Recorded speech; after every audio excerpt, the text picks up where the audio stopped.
අද වෙනකොට ලෝකයේ සාර්ථක CEOලා, directorsලා, executiveස්ලා තමගේ caffeine intake එක අඩු කරලා meditation, mindfulness practice කරන්නේ ඇයි? අපි දන්නවා කම්පැනි එක සාමාන්‍යයෙන් coffee machines හැමතැනම තියලා තියෙනවා. අපිට ඕන වෙලාවක coffee එකක් අරගෙන බොන්න පුළුවන් ඕන තරමක්. අපි coffee එකක් ගත්තාම මොකද වෙන්නේ? අපිව productive වෙනවා, අපිව කාර්යක්ෂම වෙනවා. ඇයි එහෙම වෙන්නේ?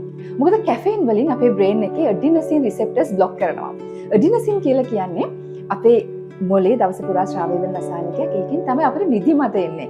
ඉතින් කැෆේන් වල තියෙන මොලිකියුලික් ස්ට්‍රක්චර් එක ඇඩිනසින් කෙමිකල් එකට සමානයි. ඉතින් කැෆේන් වලින් කරන්නේ අර ඇඩිනසින් රිසෙප්ටර්ස් બ્લોක් කරන එක. එතකොට වෙන්නේ අර නිදිමතයි වගේ දැනීගෙන එනකොට කොෆි එකක් ගත්තම අපිට ආයෙමත් නිදිමත නැති වෙලා අපිට කාර්යක්ෂම විදිහට වැඩ කරගෙන යන්න පුළුවන් හැකියාව හම්බ වෙනවා. මේක දිගින් දිගටම වෙනකොට එකwidehat හරියට අපේ නර්වස් සිස්ටම් එක හයිජැක් කරා වගේ වැඩකුත් තියෙනවා මෙතන. නියුරල් ඇක්ටිවිටි එක වැඩි වෙනකොට අපේ මේක පිටියුටරි ග්ලෑන්ඩ් එකට දැනෙන්න ගන්නවා. පිටියුටරි ග්ලෑන්ඩ් එක මේ සංඥා අරගෙන ගිහිල්ලා අපේ ඇඩ්‍රිනලින් ග්ලෑන්ඩ්ස් ට්‍රිගර් කරනවා. ඉතින් මේ කාර්යාවලියත් එක්ක අපේ ශරීරයේ නම්බර් 1 ස්ට්‍රෙස් හෝමෝන් එක ඇඩ්‍රිනලින් ස්‍රාවය වෙන්න ගන්නවා. ඒක හරියට අපේ කාර්යක්ෂමතාවය වෙනුවෙන් ගෙවන බද්දක් වගේ. හැබැයි මෙඩිටේට් කරනකොට අපි භාවනා කරනකොට කොෆි එකක් බොනවා වගේම තමයි අපිව ප්‍රොඩක්ටිව් වෙන, අපිව කාර්යක්ෂම වෙන, අපිව ફોකස් එක තියාගෙන ඉන්න පුළුවන්. හැබැයි මේ කැෆේන් වලින් වෙනවා වගේ දෙයක් නෙමෙයි මොළයට භාවනා වලින් වෙන්නේ. භාවනා කරනකොට අපේ මනස, ඒ වගේම අපේ මොළය, අපේ ශරීරය ඩීප් රෙස්ට් එකකට යනවා, ගැඹුරු විවේකයකට පත් වෙනවා.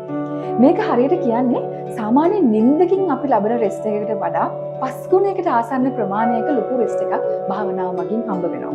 ඉතින් ඕනම භාවනාවක්, විවිධ භාවනා වර්ග තියෙන ඕනම භාවනාවක්, විශේෂයෙන්ම mindfulness meditation එකක් වගේ විනාඩි 10ක් කරත් අපිට ලොකු සහනයක්, ලොකු රෙස්ට් එකක් හම්බ වෙනවා. ඒකත් එක්කම මේ භාවනාව හරහා අපේ ફોකස් එක වැඩි වෙනවා, අපි එනර්ජයිස් වෙනවා, අපේ ප්‍රොඩක්ටිවිටි එක වැඩි වෙනවා. ඒ විතරක් නෙමෙයි, අපිව නිර්මාණශීලී වෙනවා, අපේ ඉමෝෂනල් ඉන්ටෙලිජන්ස් එක වැඩි වෙනවා, අපි ටීම් එකක වැඩ කරන්න පුළුවන් හැකියාව හම්බ වෙනවා. අපේ වයස අවුරුදු 50ක් 60ක් වුණත් අපේ මොළය අවුරුදු 20ක 30ක කෙනෙක්ගේ වගේ හොඳට වැඩ කරන්න ගන්නවා, හොඳට perform කරන්න ගන්නවා.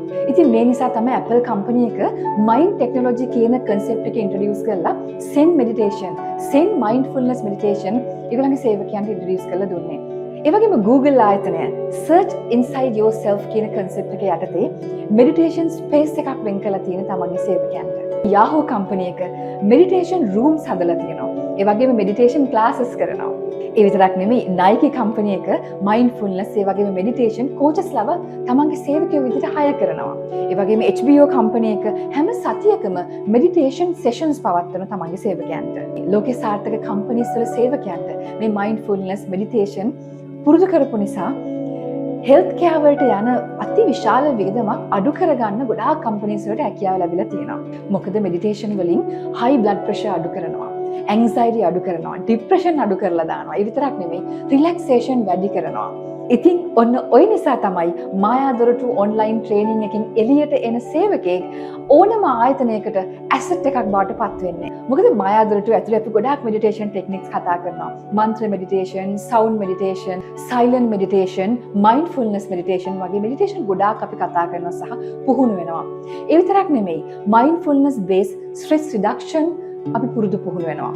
ඒ විතරක්ද එදිනෙදා ජීවිතේ අපිට මුහුණ දෙන්න වෙන අභියෝගවලට අපි සාර්ථකව මුහුණ දෙන ආකාරය හුස්ම ගන්න තැන ඉඳන්ම ඉගෙන ගන්නවා. ඉතින් තව දවස් කිහිපයකින් පටන් ගන්න මායාදොරටුව ජර්නි එකට, මායාදොරටුව ඔන්ලයින් ට්‍රේනින් එකට සහභාගී වෙන්න කැමති ඔබට පුළුවන් මේ ඩිස්ක්‍රිප්ෂන් එකත් එක්ක තියෙන ලින්ක් එක ක්ලික් කරන්න.